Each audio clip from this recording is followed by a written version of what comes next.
لو انت من مواليد الفتره من 2000 ل 2009 فالفيديو ده ليك. اللي منهم لسه بيدرس او خريج فريش، واللي حاسين ان هم تايهين ومش عارفين يحددوا الطريق، وخايفين يضيعوا سنين من عمرهم في قرار غلط او شغلانه غلط، واللي نفسهم يطوروا مهاراتهم ويتكلموا انجليزي ويشتغلوا كمان في المجال اللي يحبوا. في 4 ليفل 1 عملنا لك باسبور المهارات اللي بنحضر له بقالنا شهور، واللي جمعنا فيه خبرتنا لاكتر من 9 سنين.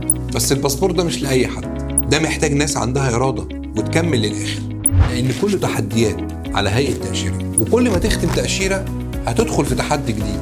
لكن بنضمن لك في نهايه الرحله دي هتشوف فيرجن جديد من نفسك، وهتشوف ان 8 شهور كانوا اختصار لسنين كنت ممكن تضيعها غلط من حياتك. لو عايزين تعرفوا باسبور المهارات من 4 ليفل 1 فيه ايه، اكتبوا لنا في التعليقات كلمه باسبور 4 ليفل 1 او ابعتوا لنا رساله واحنا هنبعت لكم التفاصيل.